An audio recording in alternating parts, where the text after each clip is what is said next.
अस्सलामुअलैकुम। मोहम्मद अज़हर सिद्दीक़ अपने programme maths views के साथ हाज़िर है।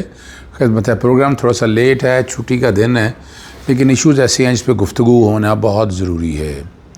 11 मई है आज, आपको याद होना चाहिए 9 मई का वक्त और वाक़े के बाद जब इमरान खान साहब गिरफ़्तार थे और इस दिन इमरान खान साहब को कैसे रिहाई मिली, कोई रिकॉर्ड के ऊपर हैं सारी चीज़ें। नैब का क्या किरदार था, वो गिरफ़्तारी आज तक गैर कानूनी है, कोई एक्शन नहीं लिया गया उसके हवाले से, कोई ऐसी बात सामने नहीं आ सकी। और पाकिस्तान और कश्मीर के मामले में जो ट्रम्प ने अब कहा है वो उनका अपना एक नुक्ता नज़र है। मैंने उनके मेन अकाउंट पे देखा, मुझे मेन अकाउंट पे वो चीज़ नज़र नहीं आ सकी जो बात बड़ी वाज़े तौर पर है। नूर मुकद्दम केस आपको याद होगा, उसकी तफसीलात हम कोशिश करेंगे बात करने की।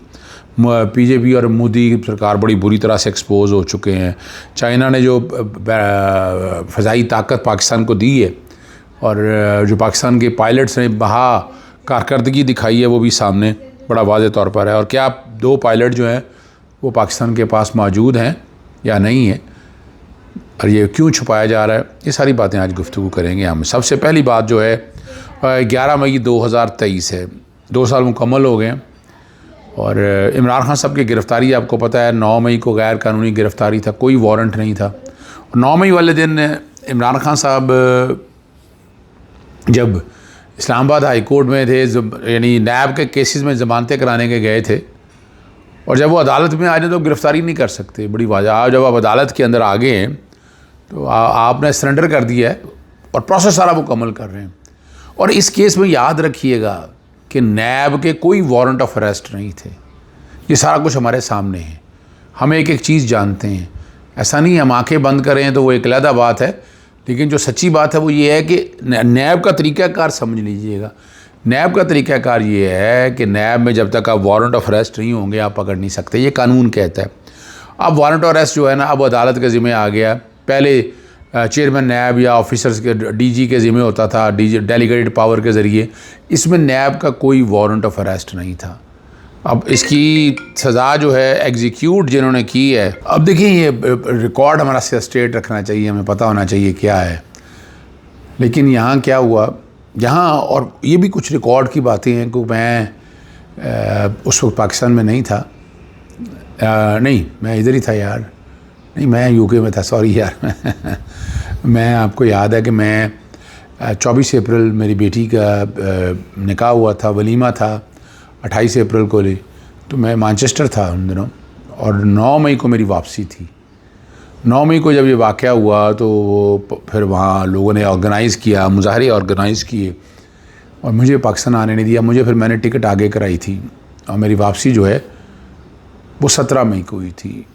इमरान रियाज के साथ जो ज़्यादती हुई थी। अब इस सारे प्रोसेस के अंदर अगर आपको याद हो, वहाँ से गिरफ़्तार किया और पकड़ने के बाद नैब कोर्ट ले गई और रिमांड दे दिया गया। अच्छा कमाल है, वारंट ऑफ अरेस्ट ही कोई नहीं है, रिमांड भी दे दिया गया। मामला सुप्रीम कोर्ट में चैलेंज हुआ। पहले तो हाई कोर्ट ने कहा, हाई कोर्ट ने तो साफ़ कह दिया कि नहीं जी बिल्कुल गिरफ़्तारी कर सकते हैं। सुप्रीम कोर्ट में मामला गया, सुप्रीम कोर्ट ने जब इस मैटर को देखा, टेकअप किया, और सुप्रीम कोर्ट ने जब चीज़ें सारी सामने आई कि वारंट ऑफ अरेस्ट कहाँ है, गिरफ़्तारी कौन है, जब गिरफ़्तारी कानूनी नहीं है, और मामला सारा वापस भेज दिया था इस्लामाबाद हाई कोर्ट के पास कि आप इसकी बेल देखें।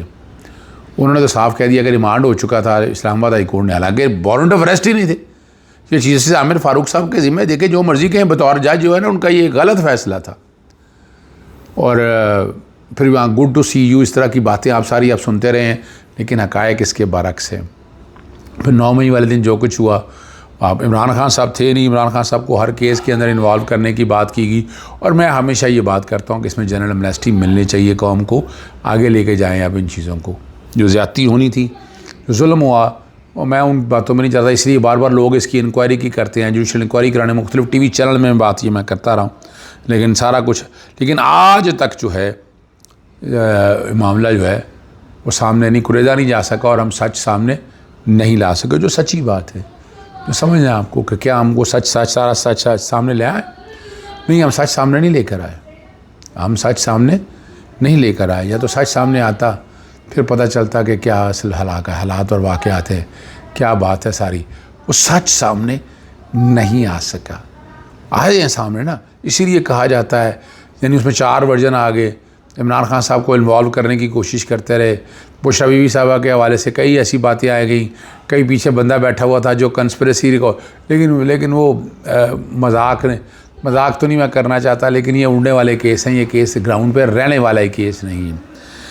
ट्रम्प ने और ये पाकिस्तान और भारत के साथ तजारत बढ़ाने और मसला कश्मीर हल करने का फ़ैसला कर लिया। और ट्रम्प का मकसद सिर्फ असर और रसूख दिखाना है। मसला कश्मीर में 1000 साल क्या एक तंज़ है या ड्रामा, ये बड़ी ज़बरदस्त बात कही है। उन्होंने कहा कि मुझे हिंदुस्तान और पाकिस्तान के मजबूत और गैर मुतज़िल ताकतवर क़यादत पर बहुत फ़ख्र है। उनके पूरी तरह जानते हैं और समझने की ताकत, दानिशमंदी और हिम्मत है कि यह मौजूदा जारजियत को रोकने का वक्त है कि बहुत से लोगों की मौत और तबाही का बायस बन सकती है। इसराइल का कोई ख्याल नहीं आया। इसराइल फ़लस्तीन में जो कुछ कर रहा है वहाँ कोई ख्याल नहीं आया। और बहुत कुछ लाखों नेक और मासूम लोग मर सकते थे। आपके बहादराना इक़दाम से आपके मेरास में बहुत इजाफा हुआ।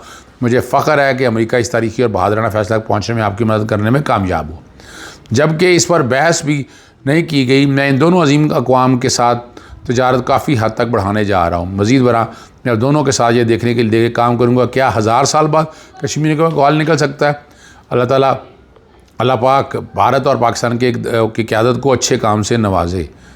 अब ये सवाल बड़ा वाज़ेह है। बस ये डोनाल्ड के अपने अकाउंट से तो नहीं मैंने देखी है वो, लेकिन वो रेड पता नहीं अभी कहाँ, लेकिन सर्कुलेट होती रही है। किसी ने इसको ऑब्जेक्ट भी नहीं किया, ना ट्रम्प इंतज़ामिया की तरफ से बात आई, और मैंने विदाउट कैप्शन लगा दी थी। लेकिन मैं समझता हूँ कि ये रियलिटी सामने आनी चाहिए। अगर जागना ही था तो वो मासूम जानों के साथ इतना क्या कुछ ज़्यादती इसराइल ने फ़लस्तीन में की, वहाँ खामोशी समझ से बालातर है। तो ये बेवकूफ़ बनाने की कोशिश करी जा रही है। जो मर्ज़ी आप कह दें। 20 जुलाई 2000, अब यहाँ देखें सुप्रीम कोर्ट अब आउट ऑफ टर्न अपीलें लगा रही है। अब आउट ऑफ टर्न अपीलें हैं ना, ये अपीलों बहुत पुरानी पेंडिंग पड़ी हुई हैं। पता नहीं हो ये 20 जुलाई 2021 को साबिक़ सफ़ीर मुकद्दम की 27 साला बेटी नूर मुकद्दम रहायशगाह पर मुर्दगा पाई गई थी। 21 जुलाई को पुलिस ने ज़ाहिर जाफ़र को गिरफ़्तार हिरासत में लिया और 302 के तहत मुकदमा दर्ज किया गया। सुप्रीम कोर्ट ने नूर मुकद्दम का केस समाअत के लिए मुकर्रर कर दिया है। सज़ाए मौत के ख़िलाफ़ जो अपील है वो 13 मई को जो हैं जस्टिस हाशिम काकड़ की सरबराही में जो है सुनी जाएगी। और ज़ाहिर जाफ़र के वालिद ज़ाकिर जाफ़र की बरियत के ख़िलाफ़ शौकत मुकद्दम की अपील की भी समाअत के लिए मुकर्रर होगी। सज़ा याफ्ता मुजरमान की अपीलों पर भी समाअत होगी। 20 जुलाई 2021 के नूर मुकदम के महीना के मुकदमा का फ़ैसला सेशन कोर्ट ने 24 फरवरी 2022, इस्लामाबाद हाई कोर्ट ने 13 मार्च 2023 को किया था। तो अब 2023 के केसेस की अपीलें सारी लग गई हैं। मेरा एक सवाल है, इमरान खान की अपीलों पे तो बड़ा एतराज़ उठा था, यहाँ क्या जवाब देंगे? हाई कोर्ट ने ज़ाहिर जाफ़र की सज़ा में इजाफ़ा कर दिया था और जजेस बराए जो बातें बड़ी आम होती रही हैं, मैं उन बातों में नहीं पढ़ना चाहता। जो भी हो, बीजेपी और मोदी सरकार इस पर सबसे बुरी तरह बैन अवी तौर पर एक्सपोज हो चुके हैं। मुसलमानों का कत्लेआम, कश्मीर पर जुल्म व जबर सबके सामने है। पहलगाम वाक़े को बुनियाद बनाकर मुसलमानों को दहशतगर्द करार देने की कोशिश की गई और पाकिस्तान पर हमला भी हुआ। मोदी हिंदू मुस्लिम फसादात फैलाने के मुलव्वज़ रहा। मीडिया को कंट्रोल करना और झूठ फैलाना और प्रोपेगेंडा करना भी सामने आ चुका है। एक ही चीज़ सामने आ चुकी है। जहाँ अगर मोदी को फतह हुई तो आने वाले इंतखाबात में अवाम उसकी तरफ होती, मगर अब बीजेपी का मुस्तकबिल जो है वो तारीख गढ़ों में जाग गिरा है, क्योंकि अवाम उसके ख़िलाफ़ सड़कों पर है और ये जंग हार चुका है।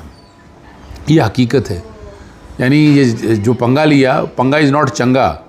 और सबसे जो बड़ी बात, मैं पहले दिन से एक बात कर रहा हूँ, पाक चाइना दोस्ती जिंदाबाद। हमने CPEC के साथ जो कुछ किया वो अपनी जगह पर बात है, लेकिन देखें ये सारे मसले के अंदर अगर आप देखें कई सतहों पर मुहित था, जिसमें अस्करी थी, इंटेलिजेंस थी, तकनीकी और सफारती शोबे शामिल थे। अस्करी में जब महाज पर चीन ने पाकिस्तान को जदीद जंगी तैयारे J-10C फराहम किए। ये कब फराहम किए गए? इमरान खान साहब के दौर की बातें हो रही हैं। आज जो मर्ज़ी कहें, भाई स्टेट्समैन के तौर पर इमरान खान ने एक्ट किया और इमरान खान बहुत आगे ले गए। चीनी साख्ता मिज़ाइल जैसे BL-15 भी इस्तेमाल हुए।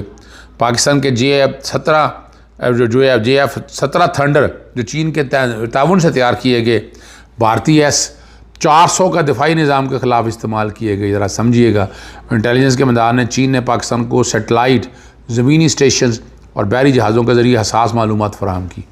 चीनी जासूसी सैटेलाइट नेटवर्क ने मुमकिन तौर पर फ़ौजी और नकलो हरकत की निगरानी की और पाकिस्तान के साथ डाटा शेयर किया। तकनीकी सतह पर चीनी अस्करी माहिरीन और मुशीरान मुशीर पाकिस्तान में मौजूद रहे, जिन्होंने तैयारों की देखभाल और कारकर्दगी के तजर्बे में मदद की और जंगी हालात में पाकिस्तानी अफवाज को तकनीकी मुआवनत फराहम की। सफारती सतह पर चीन ने तवाज़ुन का मुज़ाहरा किया, मगर वाज़ेह तौर पर पाकिस्तान को मौक़िफ़ की मुखालफत से गुरेज़ किया। बीजिंग ने आलमी सतह पर तहम्मुल और मुज़ाकरात की अपील की, जबकि पसा पर्दा पाकिस्तान के मशवरे जी मैं बाकी को तो नहीं मुझे पता, लेकिन मैं पहले दिन से ये बात कर रहा हूँ और मैं क्रेडिट देता हूँ। बहुत शुक्रिया मैं to the people of Pakistan, republic of China for supporting for extending such a great support. हम पाकिस्तानी हैं, आपके खैर खा तो हम हैं ही, लेकिन हम आपकी मदद का बहुत शुक्रिया अदा करते हैं। और जो बातें बहुत से लोग कहते हैं कि ये सीज़ फायर क्यों हुआ, कि पहले राफ़ेल के साथ क्या हुआ, फिर इसराइली ड्रोन अटैक सारे आपके सामने आ गए, फिर जो हमारे एयरबेस पे हमला किया, जवाबी हमला जो हमने किया S4 और सबसे बड़ी बात है एयर डिफेंस जो था वो उनका सत्यानाश और दिया पांचा कर दिया। ये भी रिकॉर्ड के ऊपर बात है। और ये पंगा इज़ नॉट चंगा, ये जिस तरह हालात बनाए वो उनके गले पड़